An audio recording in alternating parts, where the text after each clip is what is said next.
Hello everyone, my name is Sam. And I'm Austin, and welcome to Geeking Out About It. Today we are continuing our Star Wars celebration, and we're talking about the follow-up to the Clone Wars, Star Wars Rebels. Yes, the second animated series to come out of Star Wars, sort of, if you discount the Ewok Adventures. Ewok Adventures, goddamn. The second animation to come out of Star Wars coming out in 2014. The first one to come out since the Disney takeover of Star Wars continued where Clone Wars had left off, sort of, by going right before the beginning of the Rebellion. The Clone Wars left off right at the end of Revenge of the Sith.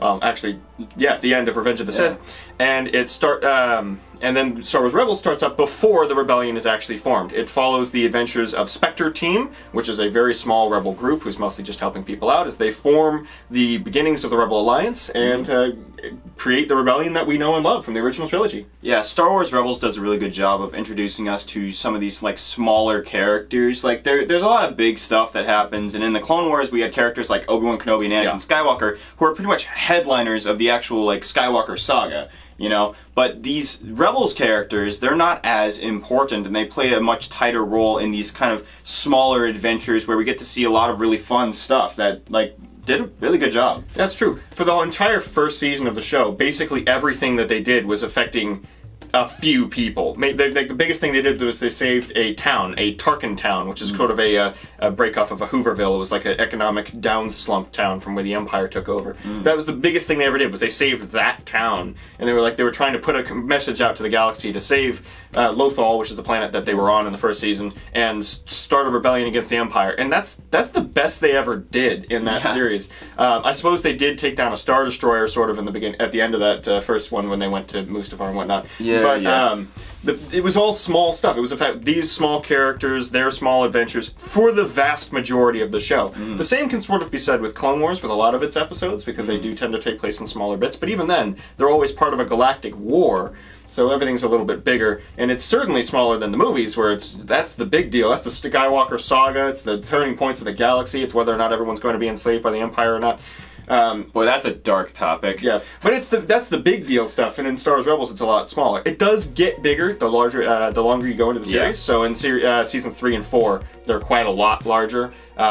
In Series 1, they're just Spectre Team. These one ship. They've got the Ghost, which is an awesome ship, by the way. It is I really an awesome enjoy ship. that ship. I actually have it right here. Yeah, I've got a copy on my desk. It's really cool. It's VCX 100. The Ghost is my favorite ship. They mention it in Solo. Yes, it is. It's the ship. It's the ship. They've got one ship. They've got a very small crew. There's only 6 members of Spectre Team. You've got Hera Syndulla, who is the sort of captain. She's the pilot of the ship. She's the owner of the ship. She's the one who sort of brought the team together in the first place. I've got Kanan Jarrus, a ex-Jedi Padawan, not even Jedi Knight. Yeah, I love Kanan. Escaped Order 66 and was hiding for many years.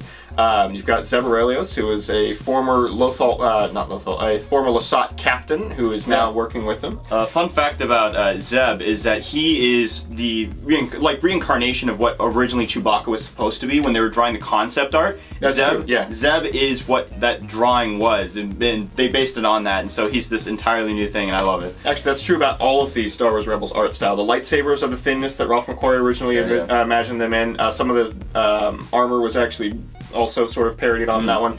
Zeb was the way that they were originally doing Chewbacca. It's actually really fun. But back from the diversion though. Continue on. The other members of Spectre Team are Chopper, Hera's droid, who is the sort of R2 unit. He's the astromech of the group. Sabine Wren, who is a Mandalorian who went to the Imperial Academy, built some weapons, and then decided that wasn't for her and left, and now she does vandalism.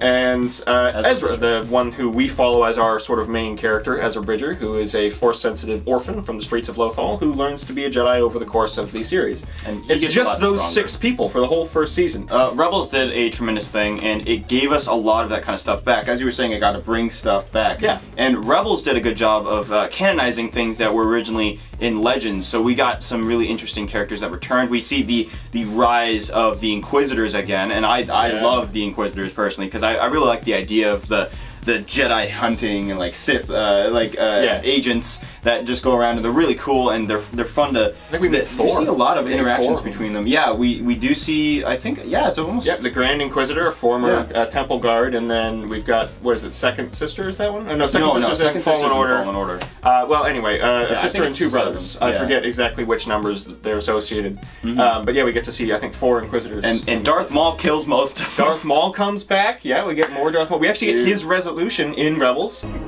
What fun! Yeah. That's the end of his character arc. It actually takes place during Rebels. I think it's season 3. Yeah. It's Twin Suns season 3. I think most importantly what Rebels did was it brought us Thrawn. Oh yeah. It recanonized back. Thrawn, the Nogri, Captain Pelion, all of the cool Imperial characters from the Heir to the Empire book series, which got decanonized when Disney took over. They all came back. Yeah, for those of you who don't know why we're talking about Thrawn like he's this godsend of a character, it's because he is. He's the best Imperial character that was ever written in Star Wars. He's so great. He was so fun. He was originally in the novelizations of the Heir to the Empire. Heir to the Empire. He was in the Heir to the Empire series, which was the first major book series to come out of Star Wars after the movies ended, the original trilogy movies, and they were endorsed by George Lucas. And the reason was because Thrawn was just so awesome. Thrawn was a smart, really tactical, very, very cunning commander who could learn anything about the enemy that he was fighting just by studying their artwork and then deliver perfect tactics to counter them. Or at least he was that in Heir to the Empire. Yeah. In Rebels, he does take a slightly different turn. He can still figure out everything about you by looking at your artwork, but he is fallible. He ends up getting defeated in Rebels sort of twice. He kind of loses at the end of season 3 because some of the rebels escape, but at the same time he did wipe their fleet out to basically 2 ships, so I would call that a win. And then he really loses at the end of season 4, but that was to a load of baloney. I really enjoy Rebels. I was saying, I really liked it. The stories are pretty good. A lot of them are written for kids, but you know, that's what the animation show was designed to do, was be for kids, so I was okay with that. But right at the very end, they jumped the shark, or should I say space whales. Oh, the space whales, man. They brought in Purgles, which are just Star Wars space whales, who are capable of hyperspace, and they grabbed onto the Imperial ships over Lothal, including Thrawn's flagship, and then... I don't even feel bad talking about it. I will have to say though, there is as much as we really enjoy Rebels and a lot of Star Wars content. We love Star Wars. I think it's clear you understand that we love Star Wars. Otherwise, what would we be doing this week? Yeah, I will say Rebels kind of took a down step from where the Clone Wars was at. Clone Wars was just going up and up and up. And especially with this more stuff that has been added in more recently, it's just like so much better. But Rebels, like the art style, I just felt wasn't as strong. Yeah, they did take a lot of the McQuarrie stuff, which I enjoy. I really enjoy that they took inspiration from the Ralph McQuarrie art, but it didn't look as polished. They also didn't refine it as well as they did in the Clone Wars. Yeah, the lightsabers were kind of cool, and they were at least classic, but they weren't. The animation wasn't as good. The noses were always wrong. It felt like it was more polygonal, I guess, is the right thing. For being made at a later date, it had lesser quality animation, and that was one of the things that kind of threw a lot of people. I got over it, but it took me a little while. Yeah. But the other thing about Clone Wars to Rebels, though, is it's not that big of a step down, because Rebels still contains, at least for me, 2 of my top 5 favorite Star Wars characters. Yeah. Admittedly, the other 2 of them are from Clone Wars, and then 2 of them are from Rebels. But actually, all 4 of the 5 are in Rebels, because my top 5 favorite Star Wars characters, in not a solid order, it does change, are Hera Syndulla from Rebels only, Ahsoka Tano from Clone Wars into Rebels, Han Solo, he's Han Solo. It's Han Solo. Sabine Wren from just Rebels, and Captain Rex from Clone Wars and Rebels. So 4 of my 5 are represented in that show, which is probably why I enjoy it so much. I think only 2 of my 5 are represented, that being Ahsoka and Darth Maul. Yeah, well, can't please everybody. But, you know, that's the thing about Star Wars Rebels. It really didn't please everybody. A lot of people didn't enjoy it as much as I did. And it ended up not being as widely accepted as a success as Clone Wars was. But I still think that it was a good thing, and I'm glad that Dave Filoni brought it to us. He was the executive producer who was there at the founding of the show.